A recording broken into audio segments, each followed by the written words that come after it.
बच्चों, आंखों में नींद बहुत है लेकिन सोना नहीं है। आंखों में नींद बहुत है बच्चों, लेकिन सोना नहीं है। और यही तो एक मौका है कुछ करने का, और इसे खोना नहीं है। Once again a warm welcome all of you and good evening to all dear student. वो सारे बच्चे जो UP triple SSC ANM 5272 post के लिए एग्जाम देने जा रहे हैं। बच्चों, आपको बता दूं कि आपका जो एग्जाम अब मात्र एक ही दिन आपके सामने बच गया है। और ये एक दिन गिनने में, अगर गिनने में बात करें तो ये सिर्फ एक दिन है, लेकिन एक दिन के लिए आज मैं आपके लिए एक बहुत ही इंपॉर्टेंट सेशन, जिसकी टैगलाइन भी है सफलता का महामंत्र, 200 नोट्स के साथ में 200 नोट्स, और मोर देन मैं कहूँगा 200 नोट्स आज हम कवर करने वाले हैं। वो सारी सब्जेक्ट, वो सारे टॉपिक्स जो आपके एग्जाम को टारगेट करेंगे, इनमें से जब आप पेपर देकर के आएंगे तो जरूर इस सेशन को, आज की डेट के सेशन को आप नोट कर लीजिएगा। यूट्यूब पर लाइव रहेगा, इसे सेव करके रखिएगा, और आने के बाद में आप देखेंगे कि पेपर में इससे रिलेटेड कितने क्वेश्चंस आप आएंगे। बच्चों, जल्दी से जल्दी कनेक्ट हो जाइए। और I would like to most welcome all of you. काफ़ी हमारे साथ में जुड़ भी गए हैं नर्सिंग की तैयारी करने वाले बच्चे। सीमा यादव, गुड इवनिंग। और एक खास मेहमान भी हमारे साथ में जुड़े हैं आज। बहुत सारे कैंडिडेट्स आज हमारे साथ में जुड़ रहे हैं, बहुत अच्छी बात है। बच्चों, ज़्यादा से ज़्यादा सेशन को शेयर करिएगा, लाइक जरूर करें, सब्सक्राइब करें, ताकि आपको आने वाले अपकमिंग नोटिफिकेशन भी इसके अंदर मिलेंगे। Mrs Banaras, good evening, good evening all of you. काफ़ी कैंडिडेट आज हमारे साथ में जुड़े हैं। बच्चों, फिर से बता देता हूँ, 200 नोट्स जैसा कि आप स्क्रीन पर देख पा रहे हैं।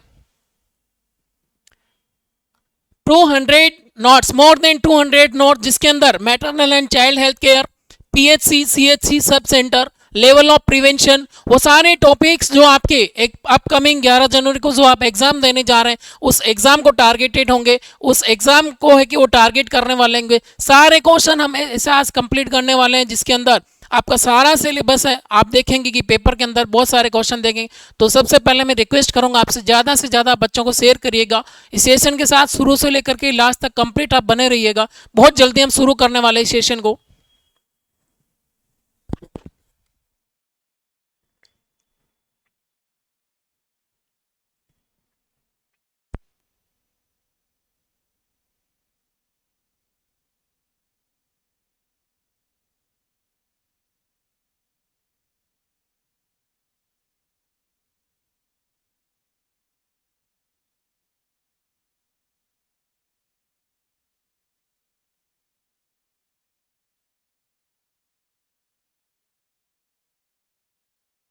बच्चों, अगर आप मुझे सुन पा रहे हैं तो कमेंट सेक्शन में बताइए कि मेरी आवाज़ आपसे, आपके पास ठीक से आ रही है। तो इसका जरूर से कि आप मुझे रिप्लाई करें, क्या आप मुझे सुन पा रहे हैं।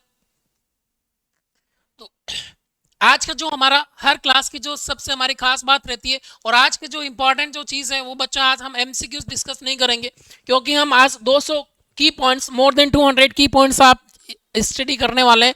उनसे रिलेटेड बहुत सारे एग्जाम्स के अंदर क्वेश्चन बनेंगे। तो चलिए हम शुरू करने जा रहे हैं हमारी क्लास। और आप स्क्रीन पर देखेंगे सबसे पहला की पॉइंट्स के साथ में सफलता का महामंत्र और हेल्थ एंड इंफ्रास्ट्रक्चर से हम जो आप क्वेश्चन करने वाले हैं वो करने वाले हैं आपके टॉपिक हेल्थ एंड इंफ्रास्ट्रक्चर। देखिए, सबसे पहले सब सेंटर पॉपुलेशन के बारे में बताया गया है। Serve 5000 in plain areas and 3000 in hilly area. बच्चों, ये खास टॉपिक, ये खास सेशन, और वो जो कि मोर देन 200 की पॉइंट्स, बहुत सारे स्टडी से रिलेटेड यूट्यूब चैनल आप देखते होंगे, इंस्टीट्यूट देखते होंगे, लेकिन ये की पॉइंट्स का एक सेशन मैं पहली बार आपके बीच में लेके आ रहा हूँ। एमसीक्यूज अगर हम करते हैं तो मुझे लगता है कि इससे एक क्वेश्चन हम सोल्व कर पाते, लेकिन देखिए एक ही की पॉइंट्स में 3-4 तरह के क्वेश्चन आपके सोल्व होते हैं। और मोर देन 200 यानी कि 500 अराउंड आज आप इस क्वेश्चन के अंदर करने वाले हैं। शुरुआत की थी हमने 50 क्वेश्चन से, हम 100 क्वेश्चन को भी हमने पार किया था, जो कि मेरा सेशन रहा था अब की बार 100 के पार।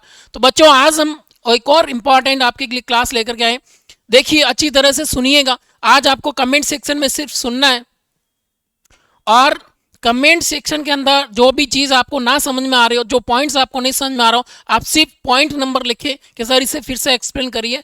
आज आपको ए बी सी डी का ऑप्शन नहीं मिलेगा। तो बच्चों, पहली चीज़ मैं आपको बताना चाहूँगा, सब सेंटर पॉपुलेशन, वो जनसंख्या जो कि सब सेंटर पर कितनी होनी चाहिए कि उतनी पॉपुलेशन पे एक सब सेंटर का निर्माण किया जाता है।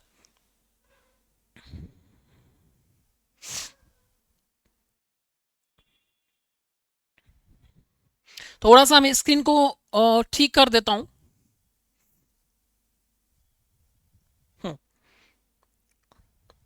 देखिए पॉपुलेशन की बात कही जा रही है, 5,000 याद रखना, क्वेश्चन बन सकता है 5,000 कहां पर, अगर प्लेन एरिया में, लेकिन 3,000 की पॉपुलेशन हिली एरिया यानी कि पहाड़ी एरिया में। अगर कोई एरिया पहाड़ी एरिया है तो उस पहाड़ी एरिया के अंदर अगर 3,000 की पॉपुलेशन तो वहां पे एक सब सेंटर का निर्माण होगा, लेकिन 5,000 की पॉपुलेशन जो कि एक प्लेन एरिया पे तो वहां पर इसका निर्माण होगा। अगला हम बात कर रहे हैं PHC population, primary health centre, प्राथमिक स्वास्थ्य केंद्र पर जो पॉपुलेशन होनी चाहिए वो होनी चाहिए 30,000 एक प्लेन एरिया में। लेकिन अगर कोई हिली एरिया और वहां पर 20,000 की पॉपुलेशन है तो वहां पर एक प्राथमिक स्वास्थ्य केंद्र का निर्माण किया जाता है। प्राथमिक स्वास्थ्य केंद्र 30,000 अगर आपसे पूछे जाए प्लेन एरिया में और पहाड़ी हिली का यानी पहाड़ी एरिया आपको पूछा जाए तो आपको बताना है प्राथमिक स्वास्थ्य केंद्र 20,000 की पॉपुलेशन पर है कि ओपन किया जाता है, एस्टेब्लिश किया जाता है। अब हम बात कर रहे हैं सीएचसी यानी कि कम्युनिटी हेल्थ सेंटर। बच्चों याद रखना है 1,020 प्लेन एरिया में 1,20,000 की अगर पॉपुलेशन है तो वो जो है प्लेन एरिया के अंदर एक कम्युनिटी हेल्थ सेंटर का निर्माण होता है। लेकिन वही अगर हिली एरिया पहाड़ी एरिया और वहां की जनसंख्या 80,000 है तो वहां पर एक सीएचसी यानी कि सामुदायिक स्वास्थ्य केंद्र का निर्माण किया जाता है। ये बहुत सारी बातें अगर हम क्वेश्चन करते तो इतनी देर में सिर्फ हमारा एक क्वेश्चन सोल्व होता, लेकिन इससे रिलेटेड 5 से 6 सवाल हमने डिस्कस किए। बने रहिएगा सेशन के साथ में और अपने ज़्यादा से ज़्यादा दोस्तों को आप शेयर करिएगा।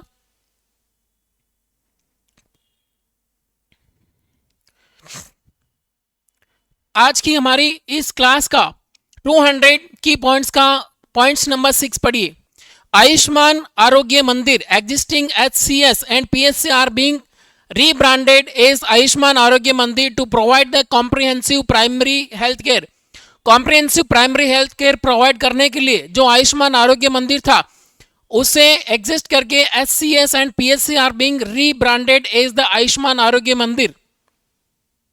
प्राथमिक आयुष्मान आरोग्य मंदिर का काम अगर आपसे पूछा जाए तो आपको बताना है कि comprehensive primary health care provide करना यानी कि फर्स्ट एड प्रोवाइड करना।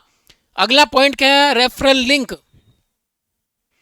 ए CHC act as a referral centre for every 4 PHCs। देखिए ये भी सवाल आपके एग्जाम में आ सकता है। 4 प्राथमिक स्वास्थ्य केंद्र PHC यानी कि प्राइमरी हेल्थ सेंटर के बीच में एक CHC जो होता है एक रेफरल यूनिट के रूप में काम करता है।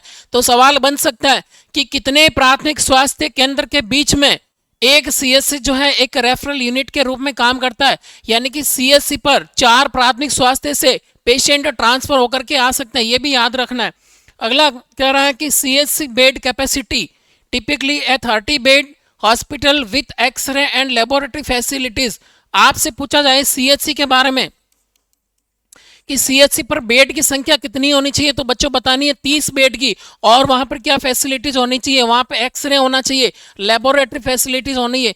ये होता है CHC पे यानी कि सामुदायिक स्वास्थ्य केंद्र पर। सामुदायिक स्वास्थ्य केंद्र क्या होना चाहिए, याद रखना है 30 बेड होने चाहिए, एक्सरे की सुविधा होनी चाहिए, लेबोरेटरी की सुविधा होती है एक CHC पर यानी कि सामुदायिक स्वास्थ्य केंद्र पर। गुड इवनिंग, बहुत सारे बच्चे जुड़ रहे हैं और फिर मैं आपको बता रहा हूँ बच्चों शुरू से लेकर लास्ट तक बने रहिएगा। 200 मोर देन 200 की पॉइंट्स और उसके साथ में अगर बात करें number of question around 400 to 500 question आज हम डिस्कस करने वाले। अगला की पॉइंट जो कह रहा है 9 number, sub centre staffing mandate by at least 1 female health worker and 1 male health worker.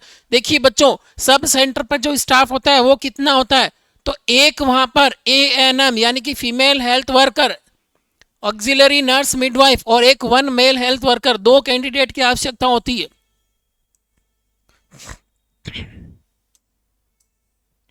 ये कुछ इस तरह के सवाल जो है आपसे एग्जाम में पूछे जाएंगे।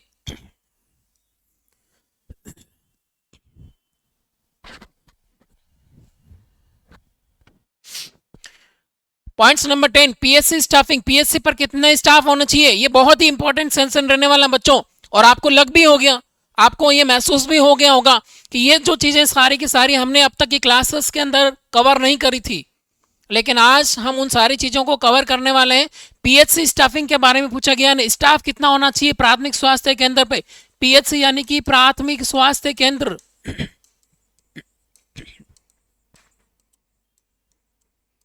प्राथमिक स्वास्थ्य केंद्र पे स्टाफ के बारे में पूछा गया बच्चों, वन मेडिकल ऑफिसर यानी कि एक डॉक्टर होना चाहिए। ये सवाल भी आपसे पूछा जा सकता है कि एक पीएचसी पर कितने डॉक्टर की आवश्यकता होती है, यानी एक पीएचसी पे स्टाफिंग पैटर्न कितना है, डॉक्टर कितने होते हैं, आपको बताना एक मेडिकल ऑफिसर और एक pharmacist and one lab technician and total staff की अगर पूछे तो आपको बताना है 15। अगर बात करें टोटल स्टाफ की तो आपको बताना है 15, यानी एक प्राथमिक स्वास्थ्य केंद्र 15 की संख्या में स्टाफ होगा जिनमें से एक डॉक्टर वहां पर होना चाहिए।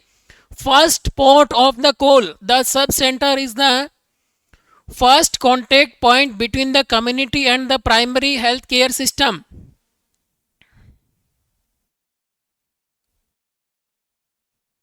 बच्चों एग्जाम में सवाल आ सकता है कि community and primary health care system के बीच में जो फर्स्ट पॉइंट होता है, first point of the call होता है, वो कौन सा होता है, आपको बताना है सब सेंटर यानी कि उप स्वास्थ्य केंद्र। लोगों के बीच में और स्वास्थ्य सिस्टम की जो कड़ी होती है उनके बीच में जो पहली कड़ी होती है उसे हम क्या बोलते हैं, तो आपको बताना है कि सब सेंटर। लेकिन ऑप्शन में अगर सब सेंटर नहीं हो और प्राथमिक स्वास्थ्य केंद्र हो तो आपको बताना है कि प्राथमिक स्वास्थ्य केंद्र पीएचसी। अगला कह रहा है points, role of ANM auxiliary nurse midwife 12 number. Auxiliary nurse midwife ANM का वर्क, आप एएनएम का एग्जाम देने जा रहे हैं 11 जनवरी को और बहुत ही इंपॉर्टेंट क्वेश्चन, एएनएम का रोल जरूर पूछा जा सकता है। इंचार्ज ऑफ सब सेंटर, बच्चों जिन जिनको सब सेंटर का इंचार्ज बनना है अच्छी तरह से पढ़ लेना, सारा सेशन है कंप्लीट कर लेना, बहुत अच्छी रैंक के साथ में आप सिलेक्शन लेके आओ, यही हमारी दुआ है। देखिए इंचार्ज ऑफ सब सेंटर यानी कि रोल ऑफ एएनएम की अगर बात करें तो सब सेंटर की इंचार्ज होती है and the ANM is the primary health worker responsible for the managing the sub centre, यानी कि उप स्वास्थ्य केंद्र को जो मैनेज करने का काम होता है वो काम होता है एक एएनएम का। अगर ऐसा सवाल आए who is responsible for managing the healthcare facilities at sub centre, option A से हो एएनएम नर्सिंग ऑफिसर डॉक्टर, तो आपको बताना है बच्चों एएनएम, क्योंकि सब सेंटर पे जो स्टाफ को जो सब सेंटर पे स्वास्थ्य केयर होती है उसको मैनेज करने का काम होता है एक एएनएम का। Alok Kumar Singh, good evening, good evening dear.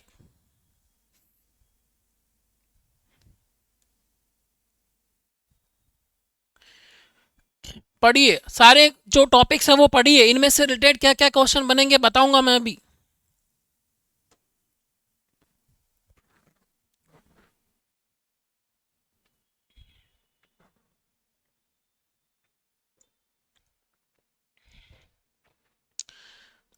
बच्चों इनसे रिलेटेड जो मैं क्वेश्चन आपको बता रहा हूं क्या वो क्वेश्चन भी आपको सुन पा रहे हैं कि नहीं सुन पा रहे हैं, कमेंट सेक्शन में जरूर से बताएं। आज की सेशन में A B C D option आपको पुट नहीं करना है, आपको सिर्फ ये ध्यान रखना है कि इनसे संबंधित कितनी तरह से कितने क्वेश्चंस बन सकते हैं।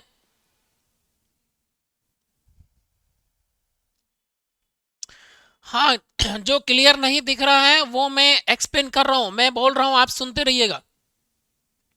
देखिए 14 कह रहा है maternal care identifies the complications, provide the antenatal checkup and administer tetanus injection. Maternal जो केयर होती है उसके अंदर क्या क्या चीजें इंक्लूड होती है, आपसे पूछा जा सकता है। During the pregnancy what kind of the health care facilities और investigation you have to done, कि जब आप मैटरनल केयर देने जा रहे हैं एक प्रेग्नेंट वुमन को तो आपको क्या क्या करना है, आपको करना है कॉम्प्लिकेशंस को आइडेंटिफाई करना है, एंटीनेटल चेकअप करना है। एंटीनेटल चेकअप जो होता है प्रेगनेंसी के दौरान जितने भी जो इन्वेस्टिगेशंस होते हैं वो आते हैं एंटीनेटल चेकअप, जैसे अल्ट्रासोनोग्राफी हो गया, ब्लड रिपोर्ट्स हो गया। और बच्चों आपको पता होना चाहिए टिटनस का इंजेक्शन, लेकिन इससे संबंधित अगर क्वेश्चन आए कि टीटी का इंजेक्शन एक प्रेग्नेंट वुमेन को कब लगाया जाता है, अगर ऐसा सवाल आए कि प्रेग्नेंट वुमेन को टीटी का जो इंजेक्शन है कब लगाया जाता है, तो आपको पता होना चाहिए कि as soon as possible after confirmation of pregnancy.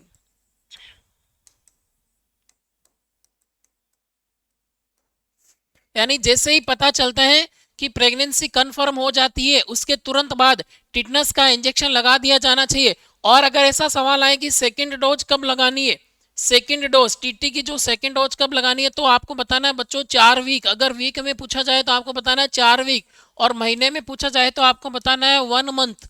एक प्रेग्नेंट वुमेन को अगर टिटनेस का इंजेक्शन के बारे में आपसे पूछा जाए तो आपको बताना है 4 वीक बाद में। अगर हमें बात करूं सेकेंड डोज की,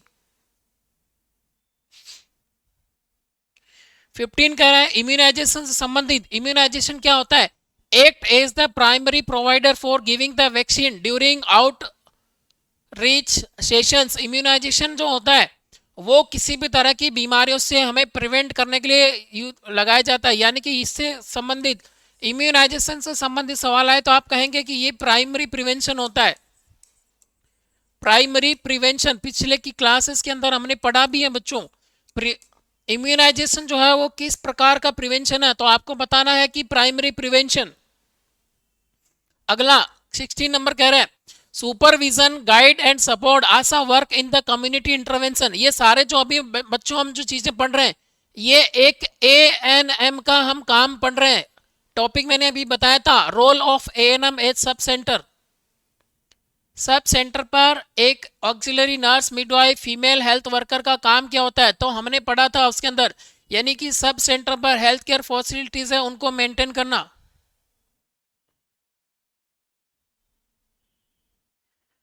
हाँ, संध्या कह रही है कि सर हिंदी में ANM का पेपर आता है और इंग्लिश में भी, लेकिन हिंदी में कर दीजिए। बिल्कुल बच्चों, ये कुछ ही पॉइंट्स है जो इंग्लिश में, अभी मैं हिंदी में पॉइंट्स भी आपके लिए बहुत as soon as possible Hindi में भी आपको देखने का मिलेगा।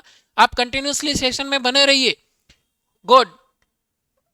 मनीषा सिंह ने जवाब दिया कि after 4 week of first dose. Good, बहुत एक्सीलेंट बच्चों। ऐसे जो सवाल पूछ रहा हूँ इनका आप कमेंट सेक्शन में जरूर से कि जवाब करते रहिएगा, सुनते रहिएगा कि इन पॉइंट्स से रिलेटेड कितने क्वेश्चन आपके एग्जाम में बनने वाले हैं।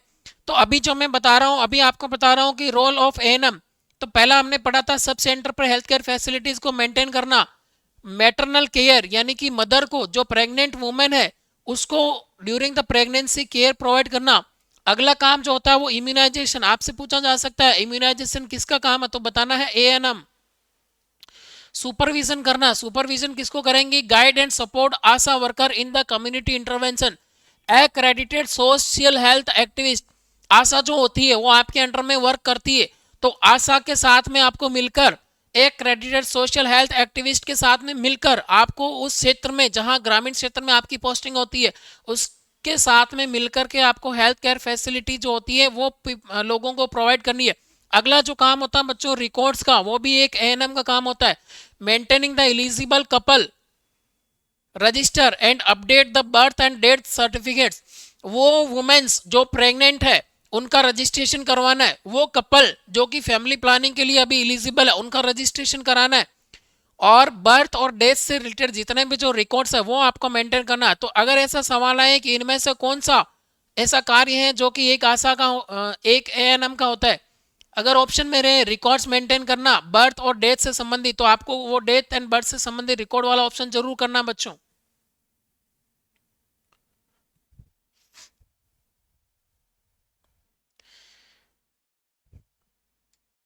बिल्कुल, आप स्टे रहिए, कंटिन्यूसली बने रहिएगा, हिंदी में भी आपको मिल जाएगा। अभी कुछ ही पॉइंट्स है जो इंग्लिश में है लेकिन मैं हिंदी में बोल के समझा रहा हूँ, आप सुनिए ध्यान से अच्छी तरह से। मैं आपको बता रहा हूँ कि हिंदी के अंदर भी इसका मतलब क्या होता है।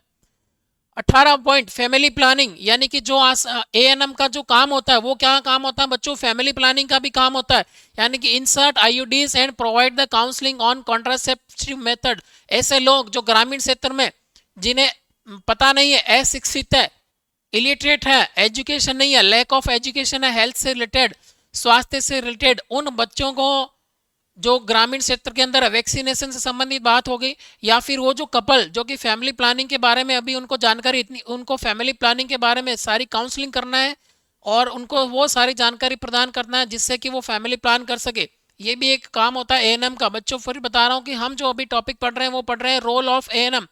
अगला जो काम होता है वो होता है आशा मीटिंग्स, यानी कि एक क्रेडिटेड सोशल हेल्थ एक्टिविस्ट, उसके साथ में मिलकर के आपको मीटिंग भी करना होता है। होल्ड्स वीकली और fortnightly meetings with ASHA to discuss village health activity. गांव के अंदर स्वास्थ्य से संबंधित, चाहे वो किसी भी तरह की बीमारियां हो या किसी भी तरह का हेल्थ प्रमोशन हो, उससे संबंधित आशा के साथ में आप मिलजुल करके काम करेंगे, उसके साथ में मीटिंग करेंगे, और वो वेटिंग जो होती है वो कौन सी होती है, वीकली होती है। आपको याद रखना है, ये सवाल भी एग्जाम में पूछा जा सकता है। अगला कह रहा है कि training act as a resource person for the training of ASHA. ASHA को ट्रेनिंग भी आपको देनी है कि इम्यूनाइजेशन कैसे किया जाता है। ऐसे बच्चे जिनका मेंटल रिटार्डेशन है उन बच्चों को है कि आपको रिपोर्ट करना है। जो बच्चे नए जन्म ले रहे हैं उनको इस तरह से रजिस्टर में एंट्री करना है, ये काम भी होता है ट्रेनिंग, यानी कि एएनएम का काम होता है आशा को ट्रेनिंग करना। अगला जो होता है वो drug supply, provide the essential supplies like iron and folic acid tablets and oral contraceptives to ASHA. बच्चों एएनएम का और काम क्या होता है, आशा को ड्रग सप्लाई करना। ड्रग कौन सी दवाएं, यानी कि जो लेडीज प्रेग्नेंट है उनको आयरन एंड फॉलिक एसिड की दवाइयां देना, ओरल कॉन्ट्रासेप्टिव्स देना, ये सब जो काम होता है ये भी एक आशा का काम होता है। कि यानी कि वो एएनएम जो होती है वो आशा के साथ मिलकर के कितने तरीके के काम करते हैं, इनसे संबंधित डेफिनेटली आप एग्जाम में क्वेश्चन देखेंगे। जो बच्चों मैंने अभी बता दिए एक भी क्वेश्चन इनसे बाहर नहीं जाने वाला है। अच्छी तरह से बने रहिए सेशन के साथ में।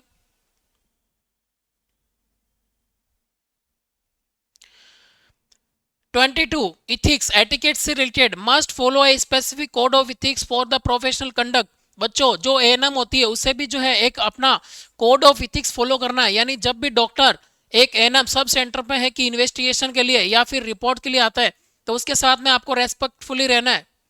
और उसके साथ में जो है आपको जो भी अपडेट एक आपका सीनियर यानी कि मेडिकल ऑफिसर अपडेट अगर आपसे लेता है तो वो सारे रिकॉर्ड्स जो आपने मेंटेन किए वो सारे रिकॉर्ड्स भी है कि आपको मेंटेन करके रखने। Referral identify and refers high risk pregnancy case to the higher facility. बच्चों एक एएनएम ग्रामीण क्षेत्र में पोस्टेड है और वहां पर उसको लगता है कि इस प्रेग्नेंट लेडी को फिट्स आ रहे हैं, प्री एक्लेम्सिया जैसी कंडीशन है, हाइपरटेंशन है, हीमोग्लोबिन का लेवल बहुत ज्यादा कम है। अच्छा बच्चों ये भी याद रखना एनीमिया कम होता है, यानी हीमोग्लोबिन का जो लेवल होता है वो 11 ग्राम पर डेसीलीटर से कम है। कोई महिला अगर आप ग्रामीण क्षेत्र में देखते हैं जिसका हीमोग्लोबिन 7 ग्राम पर डीएल है तो आपको क्या करना है, तुरंत उसको रेफर करना पीएचसी पे।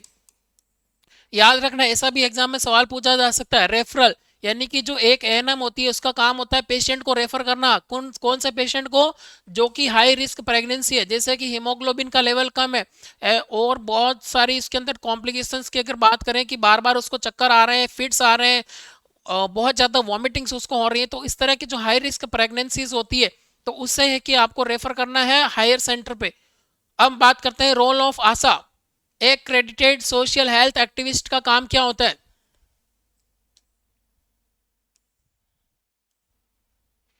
देखिए आशा से संबंध क्या क्या आपके एग्जाम में, अब तक हम पढ़ रहे थे एएनएम के बारे में। बच्चों शेयर करिए सेशन को, बहुत से जो बच्चे हैं अभी तक इस सेशन के साथ ऐड नहीं हुए सारे अपने फ्रेंड्स को शेयर कर दीजिएगा। अगला जो क्वेश्चन है वो है कि वन आशा पर 1000 पॉपुलेशन। बच्चों याद रखना है ये जो पॉपुलेशन होता है ये होता है रूरल एरिया में। अगर आपसे पूछा जाए तो आपको बताना है रूरल एरिया में, ग्रामीण क्षेत्र में। एग्जाम में क्वेश्चन देखने को मिल सकता है, स्क्रीनशॉट लेकर के जरूर रखना कि एक आशा एक क्रेडिटेड सोशल एक्टिविस्ट अगर ग्रामीण क्षेत्र में और तो 1000 की पॉपुलेशन में होगी, यही अगर शहरी क्षेत्र में हो, यही अगर शहरी क्षेत्र में हो तो 1500 से 2500 इतनी जनसंख्या पे एक आशा अपॉइंट होती है। याद रखना 1000 जो है ग्रामीण क्षेत्र में, 1500 से 2500 जो है ये होता है शहरी क्षेत्र में यानी कि अर्बन एरिया में। सिलेक्शन क्राइटेरिया क्या होता है, must be a resident woman, married, widows, divorce, age 25 to 45, literate as up to class 8।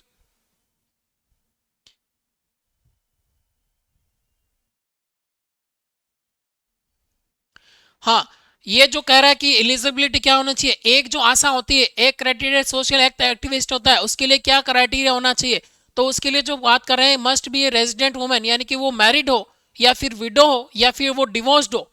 यानी कि ये एक आशा के लिए एक नियम है कि वो या तो शादीशुदा होनी चाहिए या वो विडो होनी चाहिए या फिर डिवोर्स्ड होनी चाहिए, क्योंकि तभी वो महिलाओं के अंदर जो प्रेगनेंसी के अंदर किस तरह के सिम्टम्स होते हैं, मैरिड लाइफ के बाद में एक महिला को किस तरह की हेल्थ से रिलेटेड प्रॉब्लम्स का सामना करना पड़ता है, तो वो जो है एक आशा अच्छी तरह से आइडेंटिफाई करती है। तो ये एक क्राइटेरिया होता है। ये भी अच्छा सवाल है, एग्जाम के अंदर पूछा जा सकता है।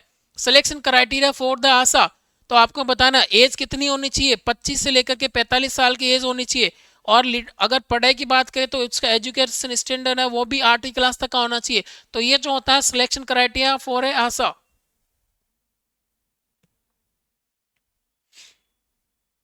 बच्चों आज का जो सेशन है, आज का जो हमारा एक सेशन है 200 की पॉइंट्स महामंत्र सिलेक्शन के लिए, कैसा आपको लग रहा है जरा कमेंट सेक्शन के अंदर जरूर से बताइए।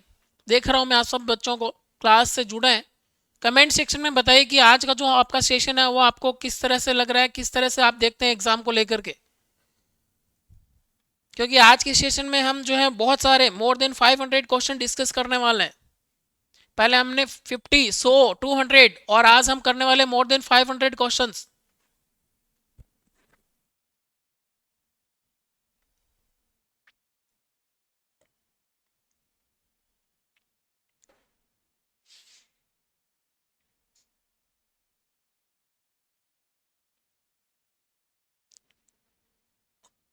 जल्दी जल्दी फास्टली कमेंट करिए। आज का जो सेशन है वो किस तरह से आपको लग रहा है, जरूर से कि कमेंट सेक्शन में बच्चों कमेंट करें। हेल्थ लिंक की बात करें, act as a bridge between the rural population and the public health system. एक जो आशा होती है एक हेल्थ लिंक के बार लिंक की तरह कार्य करती है।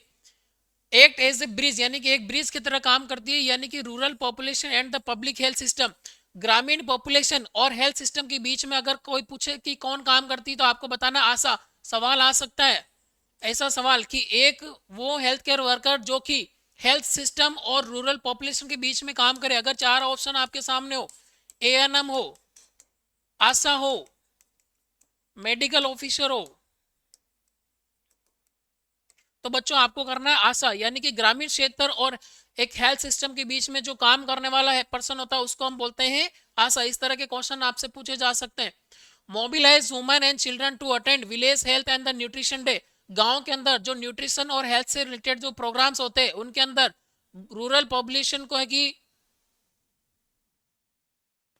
रूरल जो पॉपुलेशन होते हैं उनको है कि उसके अंदर सम्मिलित करना। अगली बात करते हैं depot holder maintain a kit of essential items. ASHA का काम अभी तक हमने पढ़ा था एएनएम। आशा का जो काम होता है यानी कि एक किट जो है उसको मेंटेन करना, जिसमें आपके पास क्या होगा, ORS, iron and folic acid tablets, contraceptive methods में यूज होने वाले सारे रिसोर्सेज, ओरल पिल्स, ये जो होता है ये काम होता है आशा का। यानी एक आशा जो होती है अपने किट्स में क्या क्या रखती है, ये जो आइटम्स है ओआरएस है, आयरन फॉलिक एसिड टेबलेट्स है, कॉन्ट्रासेप्टिव मेथड्स के लिए जो यूज आने वाले सारे रिसोर्सेज है, ये सारे के सारे जो होते हैं आशा के एक किट के अंदर होते हैं। याद रखना, इससे रिलेटेड भी एग्जाम में क्वेश्चन पूछा जा सकता है।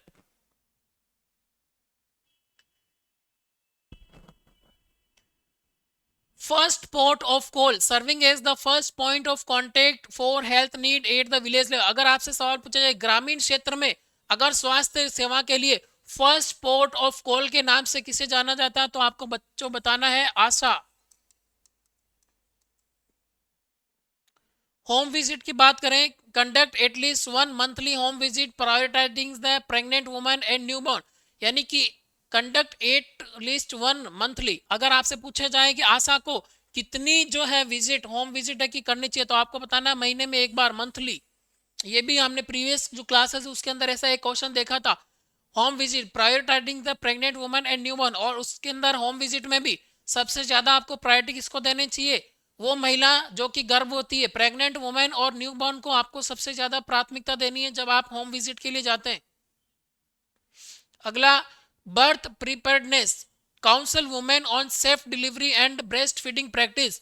आपका जो अगला काम होता है आशा का वो होता है बर्थ प्रिपेयर्डनेस, यानी कि एक वुमेन को आपको काउंसलिंग करनी है सेफ डिलीवरी से संबंधित। यानी कि आपको आयरन फॉलिक एसिड टेबलेट्स लेनी है, न्यूट्रिशन के बारे में बताना है, ब्रेस्ट फीडिंग किस तरह से बच्चे को करानी है, ये सारी जो काउंसलिंग देने का काम होता है ये होता है आशा का। NCD screening educate the community on the risk for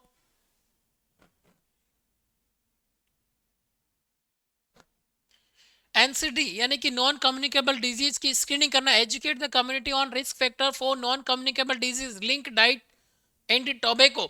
आपको पॉपुलेशन को ये एजुकेट करना है, आपको बताना है, और उनके अंदर भी जो नॉन कम्युनिकेबल डिजीज है या फिर कम्युनिकेबल डिजीज है उससे संबंधित जो रिस्क फैक्टर है, जैसे अपन बात करते हैं कि स्मोकिंग करना, टोबैको करना, तो उनको बताना है कि स्मोकिंग और टोबैको की वजह से है कि आपको ये इस तरह के डिजीज हो सकते हैं। तो ये एनसीडी का स्क्रीनिंग ये पूछा जा सकता है। एनसीडी स्क्रीनिंग का जो काम होता है वो भी किसका होता है, आशा का।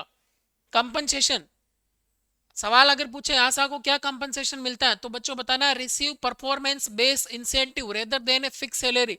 आशा को कोई फिक्स सैलरी नहीं मिलती है, लेकिन एक परफॉर्मेंस बेस्ड इंसेंटिव मिलता है कि आशा ने कितनी होम विजिट अटेंड करी है, कितने ऐसे हाई रिस्क प्रेगनेंसीज को प्राथमिक स्वास्थ्य केंद्र पर भेजा है।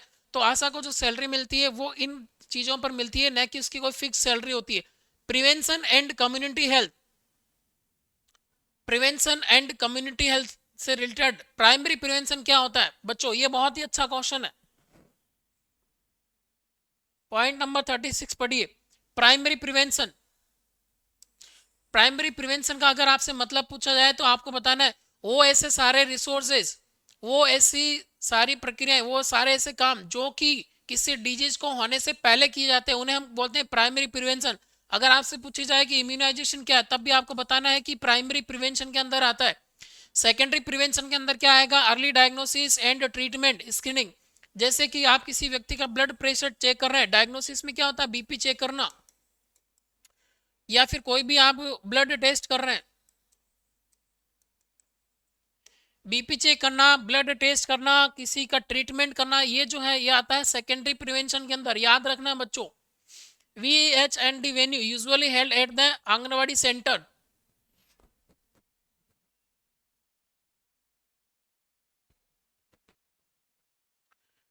अगर आपसे पूछे जाए सैनिटेशन के यानी कि स्वच्छता से संबंधित जो काम आता है, वो भी एक आशा का होता है। ASHA promote the construction of household toilet.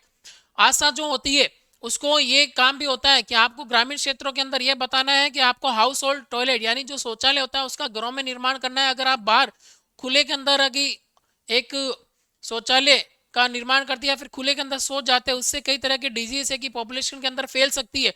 तो सैनिटेशन ये जो होता है कि हाउस होल्ड टॉयलेट के लिए आप पॉपुलेशन को प्रमोट करेंगे, सैनिटेशन से संबंधित ये जो काम होता है ये भी आशा का होता है। एग्जाम के अंदर 4 तरह के क्वेश्चन आपको देख करके, 4 ऑप्शन देख करके इस तरह के सवाल पूछे जा सकते हैं। Determinants of health factor like nutrition, sanitation, hygiene that affect the health issue. यानी हेल्थ के वो डिटरमिनेंट जो कि आपके पोषण से संबंधित है, सैनिटेशन या कि स्वच्छता से संबंधित है, हाइजीन फ्री फ्रॉम इन्फेक्शन, यानी ये सारी जो चीजें इनका भी आपको ग्रामीण क्षेत्र के अंदर है कि ध्यान रखना। अगली बात करें कम्युनिकेबल डिजीज, बच्चों वो बीमारियां जो कि एक व्यक्ति से दूसरे व्यक्ति के अंदर फैल सकती है। Annum focus on preventing the diphtheria, pertussis, tetanus, polio end TB. ANM का जो काम होता है वो क्या करता है, वो ऐसे सारी बीमारियां जो एक व्यक्ति से दूसरे व्यक्ति में फैल सकती है यानी कि कम्युनिकेबल डिजीज, उन डिजीज को है कि प्रिवेंट करना काम जो होता है वो किसका होता है, एएनएम का। यानी ग्रामीण क्षेत्र के अंदर आपको है कि काउंसलिंग करना है कि आपको है कि इन सारी वैक्सीन का at the time of birth, जब बच्चे का जन्म हो तो आपको है कि टीके लगाना है। बच्चों मेरा जो क्वेश्चन है वो है कि डिप्थीरिया का जो टीका है, डिप्थीरिया, पर्टिसिस, टिटनस, पोलियो, टीबी, मेरा आपसे क्वेश्चन है कि टीबी का जो होता है टीका, टीबी का टीका कब लगाया जाता है और इस टीके का नाम क्या होता है, कब लगाया जाता है और इसका नाम क्या होता है। जल्दी से कमेंट सेक्शन के अंदर आंसर करिए। टिटनस, पोलियो, टीबी, मैंने पूछा है टीबी का जो टीका है, टीबी के लिए जो टीका होता है उस टीके का नाम क्या होता है और वो कब लगाया जाता है।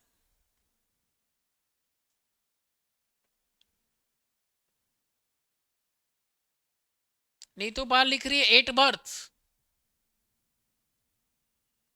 और BCG, गुड। टीबी के लिए कौन सा टीका लगता है और कब लगाया जाता है, वो सारे बच्चे जरूर से कमेंट कर पाएंगे जिन्होंने हमारी प्रीवियस क्लासेस अटेंड करी थी। सिलेक्शन सेशन की सारी जो क्लासेस अटेंड करी थी उनमें हमने ये सारी चीजें डिस्कस की है। जन्म के समय, बच्चों जन्म के समय तो दूसरा दिन, तीसरा दिन, पांचवा दिन भी जन्म का समय ही होता है। एक्यूरेट आंसर करना आपको। साथ ही ये भी आंसर करना है कि जो पोलियो की वैक्सीन होती है उसको किस रूट से दिया जाता है और उस वैक्सीन का नाम क्या है,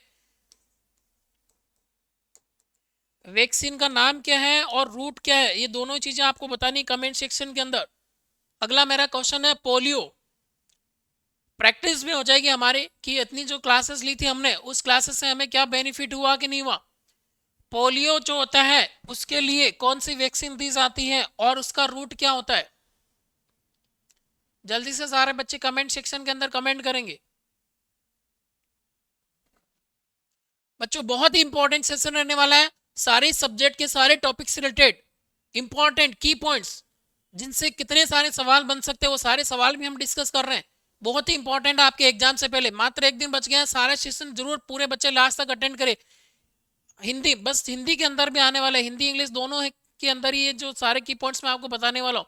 अगला जो है कोल्ड चेन, नीतू बाल लिख रही है OPV oral route, good. Mauni Ashish Yadav OPV, good. Mansi Singh BCG. चलिए बच्चों, कोल्ड चेन का मतलब क्या होता है? Essential for maintaining the potency of vaccine from the manufacture to use. यानी कि कोल्ड चेन, कोल्ड चेन अगर आपसे पूछा जाए कि बच्चों कोल्ड चेन का मतलब क्या होता है, कोल्ड चेन एक ऐसी चेन होती है कि जहां पर वैक्सीन का प्रोडक्शन होता है, वैक्सीन का जहां पर निर्माण होता है वहां से लेकर के, और वैक्सीन जहां पर यूज होती है, वैक्सीन जहां पर यूज होती है यानी बच्चे को जहां पर लगाई जाती है, उस दौरान तक वैक्सीन का जो ट्रांसपोर्टेशन होता है वो कोल्ड स्टोरेज के अंदर होता है। यानी कि उसका जो टेम्परेचर, मोस्ट ऑफ जो वैक्सीन होती है वो 2 से लेकर के 8 डिग्री सेंटीग्रेड टेम्परेचर पे होनी चाहिए। 2 से लेकर के 8 डिग्री सेंटीग्रेड पे मोस्ट ऑफ बता रहा हूं मैं सारी वैक्सीन की बात नहीं कर रहा हूं, तो उससे हम बोलते हैं बच्चों कोल्ड चेन। ब्रेस्ट फीडिंग से रिलेटेड ये बहुत अच्छा है, हमारी प्रीवियस क्लासेस के अंदर हमने बहुत सारे क्वेश्चन इसके अंदर किए हैं। ब्रेस्ट फीडिंग से संबंधित अगर आपसे क्वेश्चन पूछा जाए तो बताना फर्स्ट 6 मंथ, ये क्वेश्चन कि एक्सक्लूसिव ब्रेस्ट फीडिंग कितने टाइम के लिए दी जानी थी, आपको बताना है 6 मंथ। अगला स्कूल हेल्थ से संबंधित, focus on health problems and environment with in the school setting. ये काम भी जो होता है वो आशा का होता है, यानी स्कूल हेल्थ के अंदर आपको हेल्थ से रिलेटेड जितने भी जो प्रॉब्लम्स है, इन्वायरमेंट से रिलेटेड जितनी भी जो प्रॉब्लम्स है, जैसे कि पानी से संबंधित कोई बीमारियां हो रही है, बार बार टाइफाइड हो रहा है, कोलेरा हो रहा है, तो उसकी भी है कि आपको आगे अपने सीनियर्स को, डॉक्टर्स को प्राथमिक स्वास्थ्य केंद्र पर रिपोर्ट भेजनी है कि इस ग्रामीण क्षेत्र के अंदर इस तरह की बीमारियां बार बार हो रही है, ताकि उस बीमारियों का कारण पता लगा करके उसी कम्युनिटी से दूर किया जाए। अगला सवाल जो है वो आपका मेंस्ट्रुअल साइकिल से, मेंस्ट्रुअल हाइजीन के लिए आपको क्या करना है? Critical area for counselling adolescent. अगला जो काम होता है आशा और एएनएम का, यानी मेंस्ट्रुअल हाइजीन, मेंसेस के दौरान किस तरह से हाइजीन बनाए रखे, यानी प्रिवेंट करना है आपको इन्फेक्शन से। तो उस एडोलसेंट गर्ल को जो अभी उनका फर्स्ट एक्सपीरियंस है, फर्स्ट टाइम जो मेंसेस होती है उसे हम बोलते हैं मेनार, की हमारी प्रीवियस क्लास के अंदर हमने डिस्कस किया था। तो उसका जो गाइडेंस एंड काउंसलिंग का काम भी होता है वो होता है आशा का। ब्यूटी सिंह लिख रही है जन्म के समय 1 घंटे के अंदर ब्रेस्ट फीडिंग, पहला मिल्क कोलेस्ट्रॉल, कोलेस्ट्रॉल नहीं होता है बच्चों, क्लोस्ट्रम।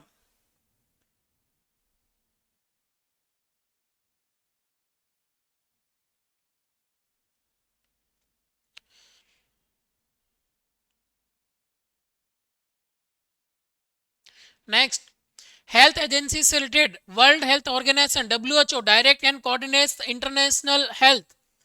डब्ल्यूएच जो होता है वो डायरेक्टली कोऑर्डिनेट करता है इंटरनेशनल हेल्थ को, यानी पूरे वर्ल्ड वाइड जितनी भी जो हेल्थ एजेंसीज होती है उसका जो कोऑर्डिनेशन का काम होता है वो होता है डब्ल्यूएचओ। आपसे इससे संबंधित अगर एग्जाम में सवाल पूछा जाए कि वो ऐसी कौन सी एजेंसी है जो पूरे वर्ल्ड के अंदर हेल्थ से रिलेटेड जो एजेंसी होती है उनके साथ में कोऑर्डिनेट करता है, जैसे 4 आपके सामने ऑप्शन हो, यूनिसेफ हो, एफएओ, डब्ल्यूएचओ, तो आपको करना है बच्चों डब्ल्यूएचओ, वर्ल्ड हेल्थ ऑर्गेनाइजेशन, सभी का सर्वे होता है डब्ल्यूएचओ। अगर आपसे पूछा जाए इसका हेड क्वार्टर कहाँ है, कमेंट सेक्शन में जरूर से बताएं, कल की क्लास में हमने पढ़ा था।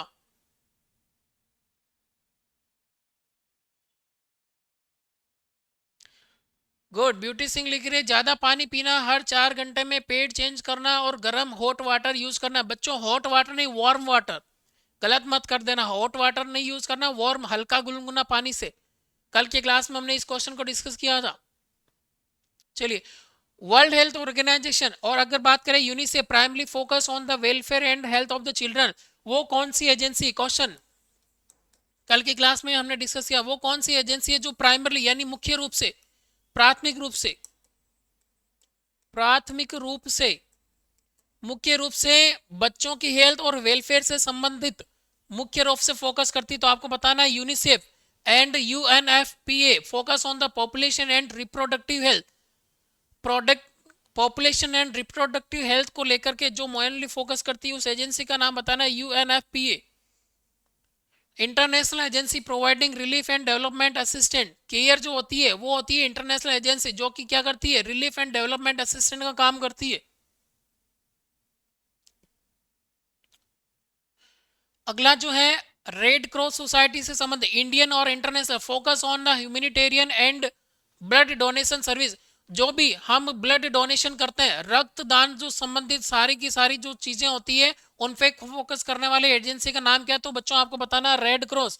और जैसा कि नाम ही है इसका रेड, रेड ब्लड, ब्लड का कलर भी कैसा होता है, रेड, तो आपको याद रखना है। यानी कि ब्लड डोनेशन से संबंधित जो फोकस करने वाले एजेंसी है उसका नाम क्या है, Red Cross Society. USAID provide the support for global health and development programme. ये बच्चों इनसे रिलेटेड जरूर क्वेश्चन आपको देखने को मिलेगा, वो कौन सी एजेंसी है जो कि global health and development programmes को सपोर्ट करती है, तो आपको बताना है USAID। FAO food and agriculture organization, जो कि फूड एंड एग्रीकल्चर से संबंधित जो भी काम होता है, चाहे वो ऑर्गेनाइजेशन हो, चाहे फोकस ऑन न्यूट्रिशन हो, या फूड से संबंधित जितने भी जो काम होते हैं उनका काम होता है फूड एंड एग्रीकल्चर ऑर्गेनाइजेशन।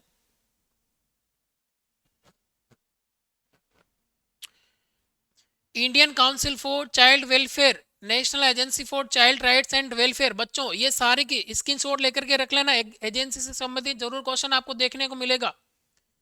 वो ऐसी कौन सी नेशनल एजेंसी है जो कि चाइल्ड राइट्स यानी बच्चों के राइट्स के बारे में देखती है, तो आपको बताना है Indian council for child welfare, ICCW। जरूर आपको इनमें से कोई ना कोई क्वेश्चन एग्जाम में देखने को मिलेगा, ऐसी कौन सी एजेंसी है जो कि बच्चों के अधिकार और उनके वेलफेयर से संबंधित कार्य करती है, आपको बताना Indian council of child health welfare. और फैमिली प्लानिंग से संबंधित जो होता है national agency for reproductive health and family planning, तो आपको बताना है FPAI। ऐसी कौन सी एजेंसी है जो कि फैमिली प्लानिंग से संबंधित कार्यों पर ध्यान देती है, आपको बताना बच्चों family planning association of India.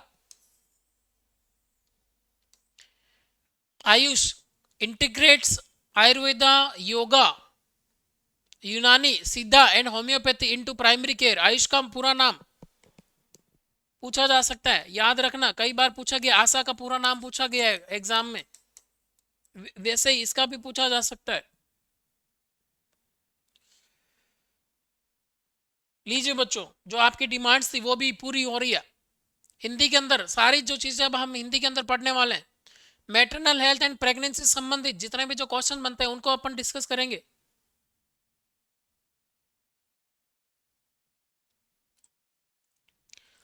Beauty Singh लिख रही है आपातकालीन स्थिति में सेवा प्रोवाइड करना, बिल्कुल।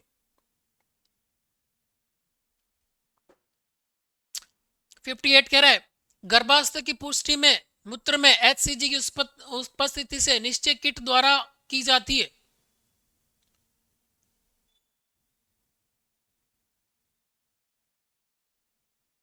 बच्चों गर्भावस्था का पता लगाने के लिए जो किट होता है उस किट का नाम क्या, तो आपको बताना निश्चय किट, और उसके अंदर जो मात्रा होती है वो किसकी होती है, HCG। HCG का मतलब होता है ह्यूमन कोरियोनिक गोनेडोट्रोफिन हार्मोन।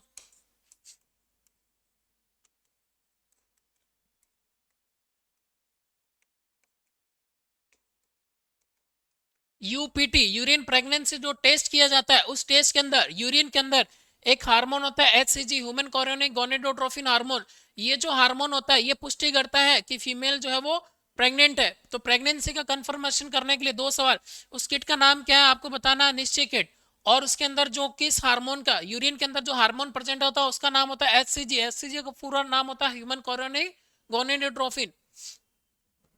अगला जो कह रहा है LMP and EDT last menstrual period is used to calculate the expected date of delivery by adding 9 months and 7 days। ये जो expected date of delivery है इसके लिए जो फार्मूला होता है उसे अपन बोलते हैं नेगेल्स रूल, नेगेल्स फार्मूला। और किस तरह से इसको निकालता है, यानी कि जो लास्ट मेंस्ट्रुअल पीरियड होता है उसको कैलकुलेट किया जाता है expected date of delivery and adding the 9 month, उसके अंदर 9 मंथ ऐड कर दिए जाते हैं and 7 days, 9 month and 7 days add कर दिए जाते हैं। जब वो ड्यूरेशन आपका आएगा, जो भी डेट आएगी वो होगी आपका EDD। लेकिन आपको एनएम के अंदर इतना ज़्यादा है कि टिपिकल क्वेश्चंस नहीं पूछे जाते हैं बच्चों। आपको याद रखना है कि एक्सपेक्टेड डेट ऑफ डिलीवरी, बच्चे की जो संभावित डिलीवरी की डेट है उस डेट को याद करने के लिए, उस डेट को निकालने के लिए कौन सा फार्मूला यूज है आपको बताना है, नेगेल्स रूल।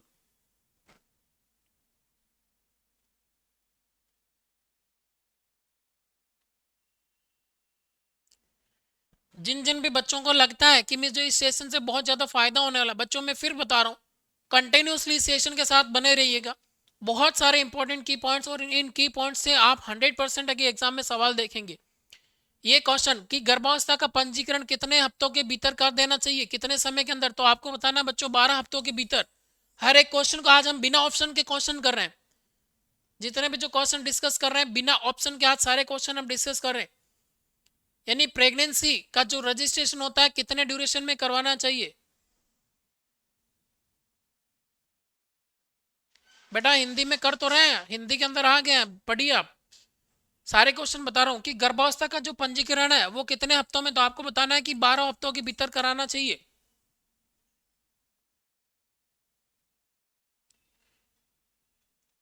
भारत सरकार कम से कम 4 प्रसव पूर्व जांच एएनसी की सिफारिश करती है। यानी कि एएनसी केयर के बारे में पूछे, एंटीनेटल केयर, प्रसव पूर्व जो जांच होती है वो कितनी करानी चाहिए, कि मिनिमम 4 प्रसव पूर्व जो जांच है वो करानी चाहिए। मैक्सिमम कराते हैं तो बहुत ही अच्छी बात है, लेकिन मिनिमम जो होती है वो 4 एएनसी केयर है आपको करानी है। एक ऑप्शन में आपको अगर दिया जाए कि प्रसव पूर्व जो होती है मिनिमम एएनसी एंटीनेटल केयर कितनी होनी चाहिए, तो आपको बताना है बच्चों 4। गर्भावस्था के दौरान एक महिला में वजन के अंदर कितनी वृद्धि होती है, तो आपको बताना है 9 से 11 किलो।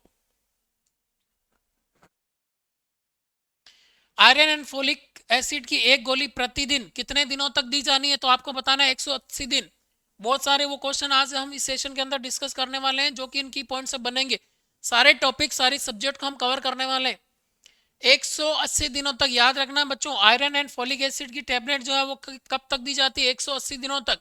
और आयरन एंड फोलिक एसिड क्यों दिया जाता है, एनीमिया की कमी को दूर करने के लिए, न्यूरल ट्यूब डिफेक्ट को रोकने के लिए। बच्चों कोई मुझे कमेंट सेक्शन में बताएगा कि न्यूरल ट्यूब डिफेक्ट कौन से होते हैं। प्रीवियस क्लासेस के अंदर हमने डिस्कस किया था न्यूरल ट्यूब डिफेक्ट जो होता है वो कौन कौन सा होता है। अगला कह रहा है 14वें सप्ताह से 180 दिनों तक प्रतिदिन कितना कैल्शियम दिया जाना है, तो आपको बता बच्चों याद रखना 1000 mg। और अगर ये ग्राम में हो, अगर ये ग्राम में हो तो बताना है 1 ग्राम कैल्शियम जो होता है वो कितना 14वें सप्ताह से लेकर के 80 दिनों तक दिया जाता है, ये याद रखना है। 14 वीक से लेकर के 180 दिनों से अगर बात पूछी जाए कैल्शियम के बारे में।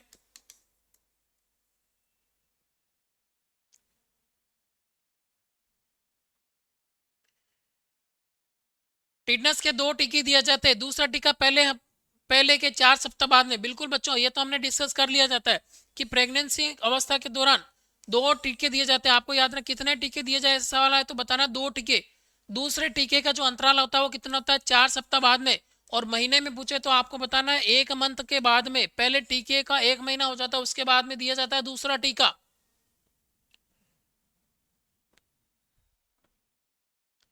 ये अच्छा क्वेश्चन है। भ्रूण के दिल की धड़कन 24 सप्ताह से सुनी जा सकती है, सामान्य दर कितनी होती है।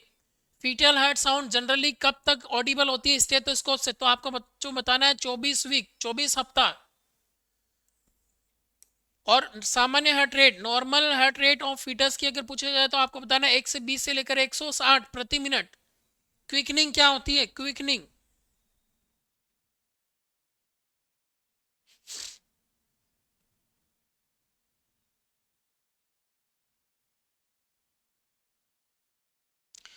बच्चों कमेंट सेक्शन में मैंने पूछा था आपसे कि स्पाइनल कोड से रिलेटेड वो कौन सा बर्थ डिफेक्ट होता है जो बच्चों में देखने को मिलता है, फोलिक एसिड की कमी की वजह से देखने को मिलता है। प्रीवियस क्लासेस के अंदर हमने इसको डिस्कस किया था, जल्दी से कमेंट सेक्शन में आंसर करिए। क्विकनिंग, क्विकनिंग जो होती है फर्स्ट फीटल मूवमेंट, जो पहला।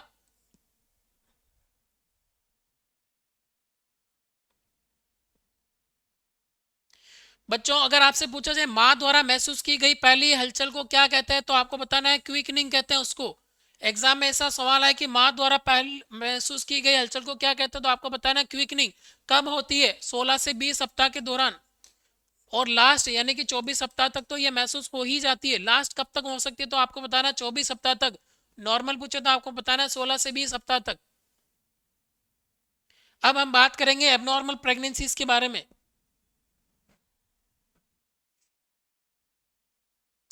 गंभीर एनीमिया यानी कि हीमोग्लोबिन 7 ग्राम पर डेसिलीटर से कम है तो आपको तत्काल रेफर करने की आवश्यकता है। एग्जाम में सवाल पूछा जा सकता है, निम्न में से कौन सी हाई रिस्क प्रेगनेंसी है? अगर उसमें एनीमिया हो 7 ग्राम पर डेसीलीटर तो आपको करना है कि ये हाई रिस्क प्रेगनेंसी होती है।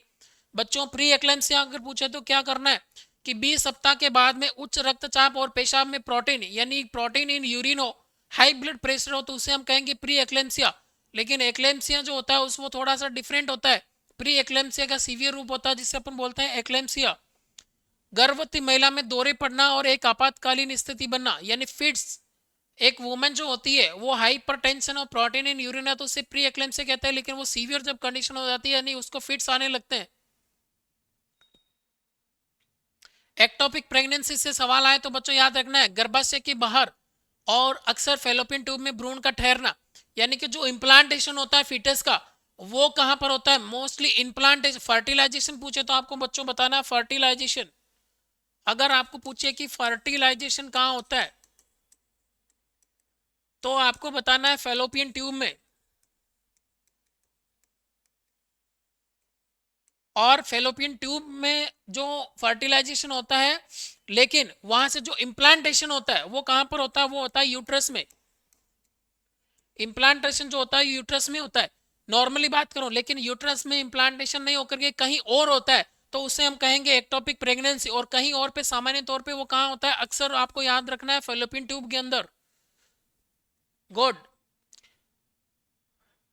मनीषा सिंह लिख रही स्पाइना बाइफिडा एनेंसिफेली। गुड, बिल्कुल अच्छी बात है। ब्यूटी सिंह, ये भी बिल्कुल बहुत अच्छा रेस्पॉन्स है बेटा। प्राइमरी में 18 से 20 और मल्टीवेरियस में यानी सेकंड प्रेगनेंसी के अंदर 16 से 18 वीक में क्विकनिंग फील होती है। बहुत अच्छा आंसर है।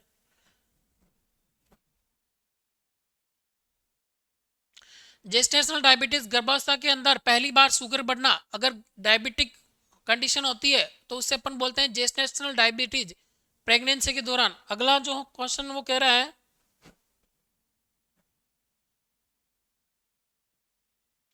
बच्चों एंटीपार्टम हेमरेज के बारे में अगर आपसे पूछा जाए एंटीपार्टम हेमरेज क्या होता है, यानी गर्भावस्था के 24 सप्ताह के बाद अगर ब्लीडिंग होती है, वेजाइनल ब्लीडिंग होती है, तो उसे हम कहेंगे एंटीपार्टम हेमरेज।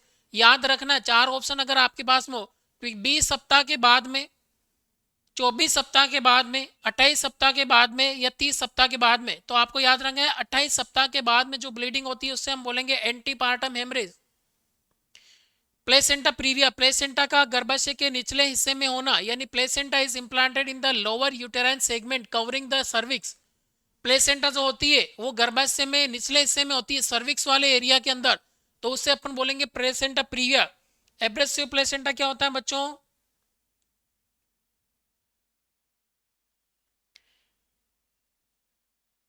जो प्लेसेंटा होती है उसका सेपरेशन हो जाता है, प्लेसेंटा का यूट्रस से पहले ही सेपरेशन हो जाता है, उससे हम बोलेंगे abrasive placenta.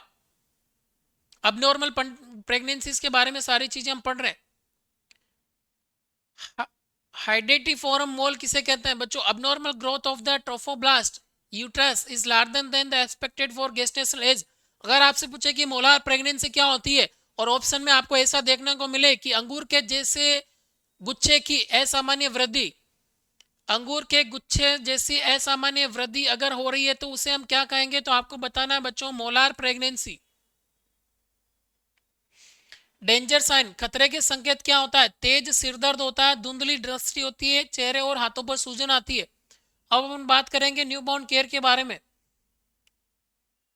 Essential newborn care, अगर सवाल आए इनमें से कौन सा वो जो है वो इसेंशियल केयर ऑफ न्यूबॉर्न के अंतर्गत आता है, तो बच्चों याद रखना शरीर का तापमान बनाए रखना। जैसे बच्चा डिलीवर होता है, न्यूबॉर्न डिलीवर होता है, उसकी बॉडी का टेम्परेचर बना के रखना है। गर्भनाल की सफाई और स्तनपान कराना यानी कि उसका body temperature. Umbilical cord care और ब्रेस्ट फीडिंग उसको अच्छी तरह से देना है बच्चों को। और वो कब करना है? जन अपगार स्कोरिंग, कल की क्लास में हमने डिस्कस किया था अपगार स्कोरिंग के बारे में।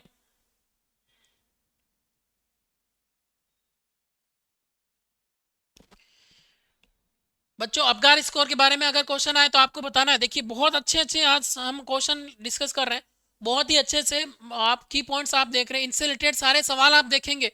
इस सेशन को जरूर आप सेव करके रखना, जब से आप एग्जाम से आएंगे तो जरूर इन क्वेश्चंस को आप देखेंगे। मैग्नीशियम सल्फेट MgSO4 प्रबंधन में दवा दिया जाता है एक्लेम्सिया। गुड, बहुत अच्छा, ब्यूटी सिंह, अच्छी तैयारी है बेटा। और मैं कह सकता हूं कि बिल्कुल बहुत जल्दी ही सिलेक्शन होने वाला है इसी एग्जाम में। जन्म के 1 और 5 मिनट के बाद में अबगार स्कोरिंग से संबंधित क्वेश्चन आए तो आपको बताना कब किया जाता है। जन्म के 1 और 5 मिनट, अगर ऐसा पूछे कितने अंतराल में, तो आपको बताना 5 मिनट के अंतराल में। अगर अफगान स्कोर 7 से लेकर 10 है तो उससे कहना सामान्य। बच्चों मैक्सिमम स्कोर पूछे तो आपको बताना 10 और मिनिमम पूछे तो बताना 0। अगर आपसे पूछा जाए बर्थ वेट के बारे में, एक जो सामान्य वजन जो है बच्चे का वो कितना होता है, कमेंट सेक्शन में आंसर करिए। ये मैं इसको हटा देता हूँ, कमेंट सेक्शन में आंसर करिए कि जन्म के समय एक बच्चे का नॉर्मल वजन कितना होता है। Exclusive breast feeding previous classes में हमने डिस्कस किया था, 6 मंथ तक आपको देना है। और क्लोस्ट्रम, पहला पीला दूध, पहला पीला और गाढ़ा दूध जो कि रोग प्रतिरोधक क्षमता को बढ़ाता है, उसे क्या कहते हैं, तो आपको याद रखना है क्लोस्ट्रम। बच्चों कोड केयर किस तरह से करना है, जल्दी जल्दी कमेंट सेक्शन में करिए। मैंने पूछा था जन्म के समय एक बच्चे का वजन जो होता है वो कितना होता है। सारे बच्चे कमेंट करेंगे कि what is the normal weight of newborn baby at the time of birth. जन्म के समय एक शिशु का वजन कितना होता है, सारे बच्चे कमेंट सेक्शन में आंसर करेंगे।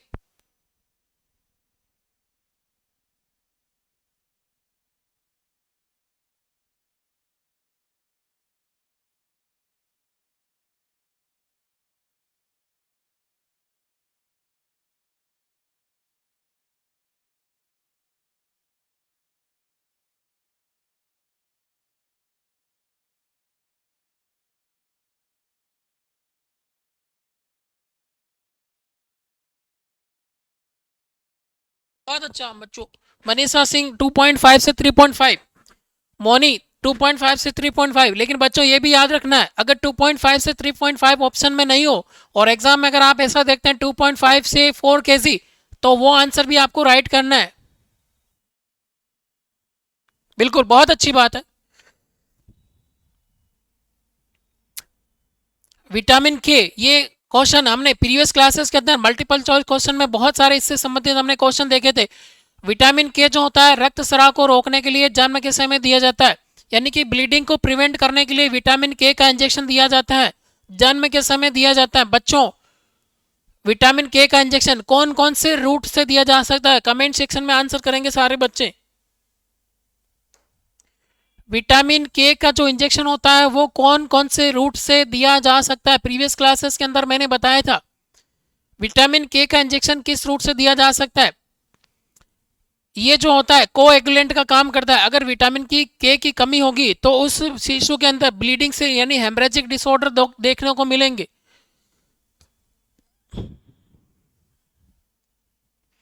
देखिए आज हमने immunization, PHC, CHC, kangaroo mother के सारे क्वेश्चन डिस्कस किए हैं। बहुत सारे क्वेश्चन अदर सब्जेक्ट से भी अभी हम डिस्कस करने वाले हैं।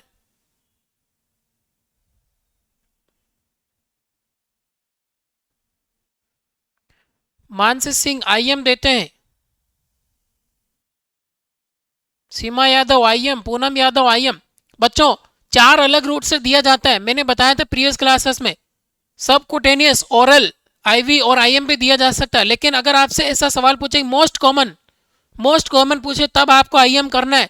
लेकिन ऑप्शन में ऐसा हो सबकुटेनियस, ओरल, आईएम और उपरोक्त सभी, तो बच्चों करना है आपको उपरोक्त सभी। ऐसा सवाल गलत नहीं करना एग्जाम में। इसी तरह के क्वेश्चंस को हम डिस्कस करने वाले हैं कि वो ऐसे कौन से क्वेश्चन जो हमें सस्पेंस में रखते हैं, डाउट में रखते हैं, उनसे हम बचें और एग्जाम के अंदर अच्छी रैंक लेकर के आए।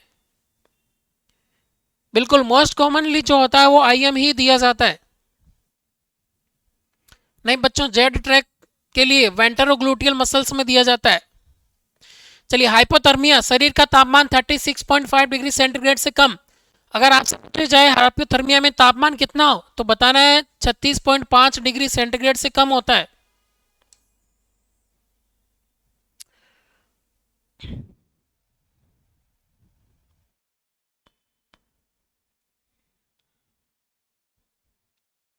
वजन 5 से 6 महीने में दुगुना और 1 साल में 3 गुना हो जाता है।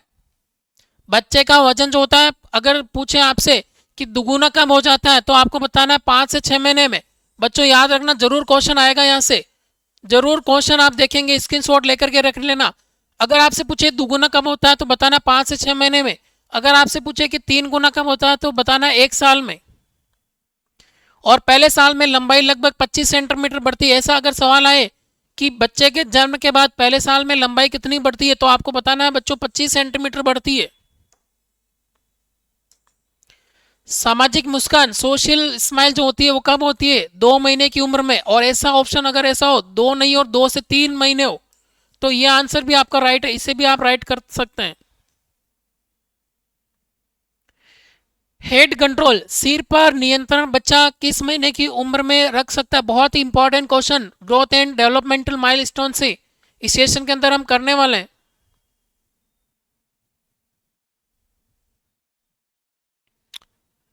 सिर पर नियंत्रण 3 महीने की उम्र के अंदर अगर बच्चे का कंट्रोल हेड कंट्रोल कर लेता है, बच्चा अपना सिर को संभालना सीख जाता है, तो किस उम्र में? आपको याद रखना 3 महीने की उम्र में।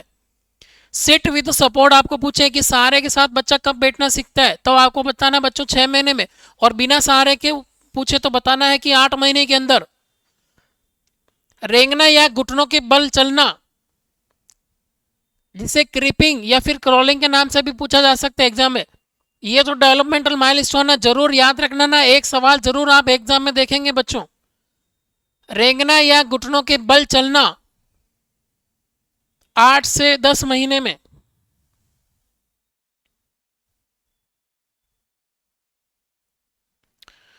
सहारे से खड़ा होना यानी कि सहारा लेकर के बच्चा कब खड़ा हो सकता है? आपको बताना है 9 महीने में। और अपने आप से कब चलना सीख जाता है? 12 से 15 महीने में।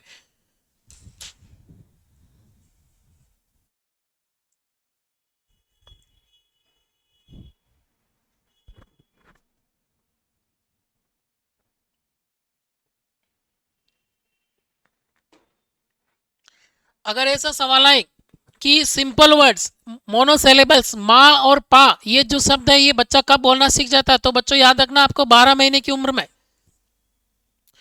दांत निकलना 6 से 8 महीने की उम्र में। लोअर सेंट्रल इंसाइजर दांत, पहले जो दांत होते हैं लोअर सेंट्रल इंसाइजर के नाम से जानते हैं, दो दांत निकलते हैं निचले दांत, वो कब निकलते हैं? 6 से 8 महीने की उम्र में।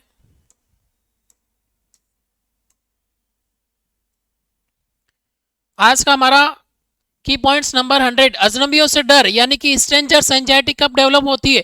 याद रखना बच्चों 6 से 9 महीने की उम्र में। जब बच्चा 7, 8 या फिर 9 महीने की उम्र में आता है तो उसमें स्ट्रेंजर्स एंजाइटी डेवलप होती है। अजनबियों से डर लगता है यानी जब रिश्तेदार या फिर बाहर के लोग उस बच्चे के पास आते तो रोने लगता है, हम कहेंगे कि उसे स्ट्रेंजर्स एंजाइटी।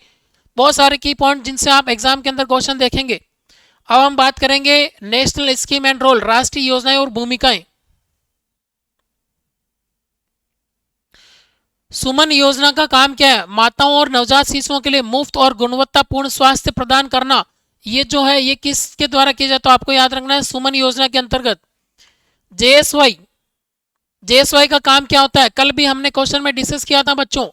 संस्थागत प्रसव के लिए नगद सहायता देना जेएसवाई का मुख्य रूप से काम होता है। इंस्टीट्यूशनल डिलीवरी कल के क्लास में हमने पढ़ा था, ये भी याद रखना है। और जेएसएस के जननी शिशु सुरक्षा कार्यक्रम, केसलेस प्रसव और नवजात शिशु कार्यक्रम।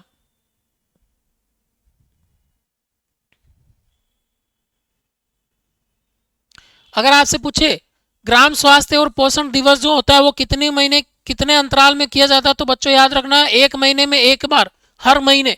ग्राम स्वास्थ्य और पोषण दिवस कब आयोजित किया जाता है? आपको याद रखना है महीने में एक बार। आशा ग्रामीण क्षेत्रों में प्रति 100 की आबादी पर एक, ऑलरेडी हम डिस्कस कर चुके हैं। ग्रामीण क्षेत्रों में 1000, लेकिन अर्बन के अंदर यानी शहरों में बात करें तो 1500 से 2500 की पॉपुलेशन पर एक आशा है अपॉइंट की जाती है। एएनएम की भूमिका से संबंधित सवाल।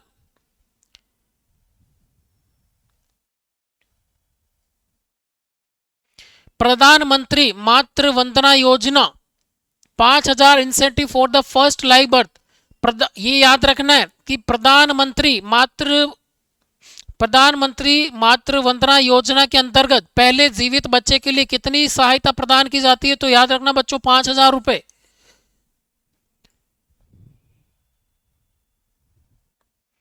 वृद्धि chart, road to health chart, बच्चे के पोषण की निगरानी के लिए रोड टू हेल्थ चार्ट। ऐसा चार्ट का नाम बताइए जो कि बच्चे की पोषण की निगरानी करता है, तो आपको बताना है road to health chart.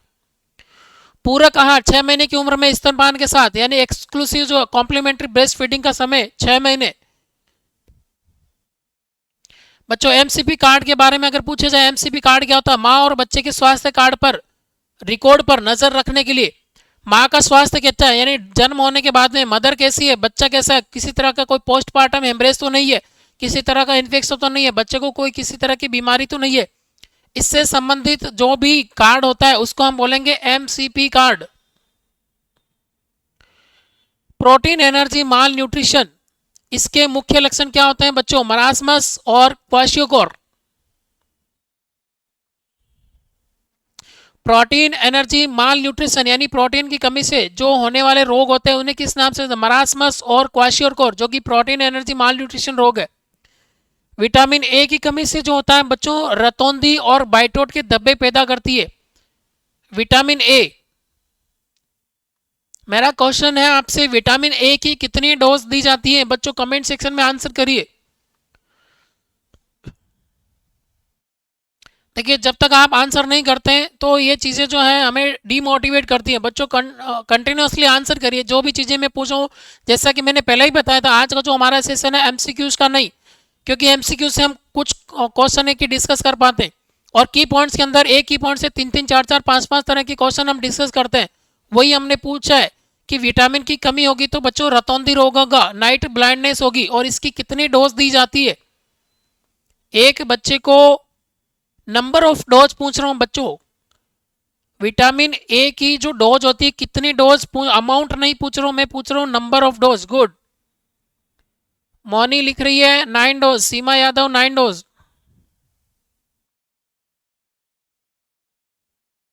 Good, बिल्कुल बच्चों राइट आंसर है।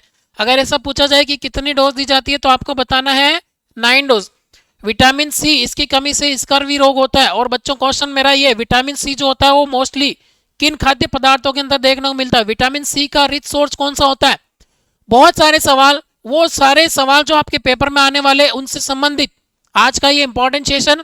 इस सेशन के अंदर आप अपने पेपर के अंदर बहुत सारे सवाल देखेंगे, और सबसे इंपॉर्टेंट चीज बच्चों, आफ्टर एग्जाम एक इंपॉर्टेंट सटीक विश्लेषण के साथ आपको आंसर की भी मिलने वाली है। तो बच्चों इस चैनल को जरूर से लाइक करें, और नोटिफिकेशन आपको मिल जाए इसके लिए बेल आइकन को जरूर से दबा लें।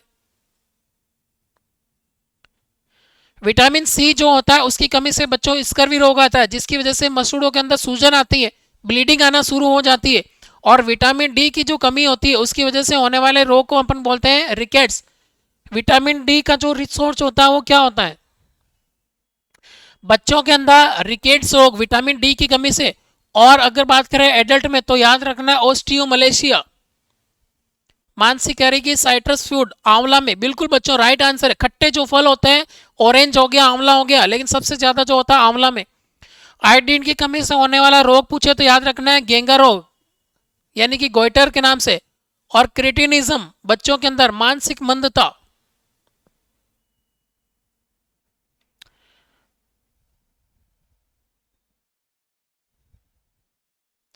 बच्चों अगर ऐसा सवाल पूछा जाए कि भारत में, इंडिया में प्रेग्नेंट वुमेन के अंदर एनीमिया का सबसे मुख्य कारण क्या है, तो आपको बताना आयरन की कमी। विटामिन बी, इसकी कमी से जो है वो बेरी बेरी रोग देखने को मिलता है। अगर पूछे विटामिन बी1 की कमी से कौन सा रोग आता है तो बच्चों बताना है बेरी बेरी। सेशन आज का कैसा लग रहा है?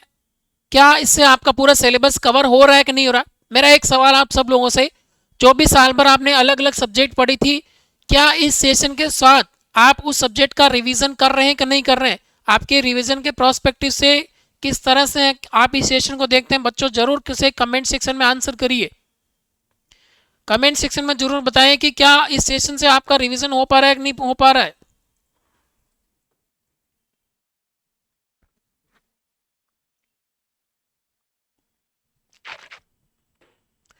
कहा था मैंने एग्जाम से पहले वो सारी क्लासेस लेकर आऊंगा जिसमें बहुत सारे मल्टीपल चॉइस क्वेश्चंस और सारी रैपिड रिवीजन क्लास के अंदर पूरा सिलेबस, पूरा टॉपिक हम तैयार करने वाले हैं। यानी एग्जाम से पहले हम अपनी तैयारी को बहुत ही बेहतर बना लेंगे। कोई भी क्वेश्चन आपको है कि गलत नहीं करना है बच्चों, जो लग रहा है कि बिल्कुल भी नहीं आता उसे छोड़ देना है, नेगेटिव मार्किंग है, इसका ध्यान रखना है। और हमारा एक YouTube channel nursing exam master class, जिस पर आप देखेंगे कि एग्जाम के दौरान, एग्जाम से पहले किन बातों का ध्यान रखना है। 10 पॉइंट्स फॉर द सक्सेस, आप जरूर जाकर के देखिए, एग्जाम के अंदर काफी ज्यादा बेनिफिट आपको मिलने वाला है। ब्यूटी सिंह लिख रही है वेरी नाइस क्लास सर जी, मेरा रिवीजन हो रहा है। बिल्कुल बच्चों बने रहिएगा, बस आज की तो बात है, आपको और ज़्यादा आप मेहनत करने की ज़रूरत नहीं है, आपकी सफलता बहुत नज़दीक है। लेकिन इस सेशन के साथ बने रहिए, आप सबके लिए ही ये सेशन है जिसमें आप अपना पूरा सिलेबस रिवीजन कर रहे हैं। एग्जाम देने से पहले सारी चीज़ें आपकी रिमेंबर रहेंगी, दिमाग में रहेंगी। कंटिन्यूसली बने रहिए और कमेंट सेक्शन में आंसर करते रहिए। गुड। विटामिन B12 आरबीसी के निर्माण के लिए आवश्यक, इसकी कमी से पर्नीशियस एनीमिया होता है। बच्चों याद रखना है, ये हमने प्रीवियस क्लासेस में ऐसा क्वेश्चन नहीं देखा था। यानी विटामिन B12 अगर इसकी कमी होगी तो ये आरबीसी का निर्माण नहीं कर पाए। आरबीसी के निर्माण के लिए अत्यंत आवश्यक कौन सा विटामिन होता है, तो आपको याद रखना है विटामिन B12 है। और इसकी कमी से जो होता है वो होता है पर्नीशियस एनीमिया। इसकी कमी से जो होने वाला रोग होता है उसको अपन बोलते हैं बच्चों pernicious anaemia.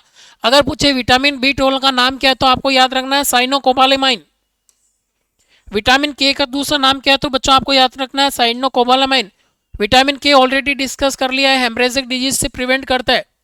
Iron and folic acid prophylaxis, किशोरों के लिए साप्ताहिक आयरन फोलिक एसिड सप्लीमेंट, यानी पूछा गया एडोलसेंट के अंदर आयरन एंड फोलिक एसिड जो है वो कब दिया जाता है, तो आपको याद रखना बच्चों वीकली, सप्ताह में एक बार। प्रोटीन का स्रोत ये भी पूछा जा सकता है, बहुत अच्छे सवाल है जो आप एग्जाम में देखेंगे कि निम्नलिखित में से मुख्य स्रोत कौन से प्रोटीन के, तो आपको याद रखना दाल, सोयाबीन, अंडे प्रोटीन के प्रमुख स्रोत होते हैं।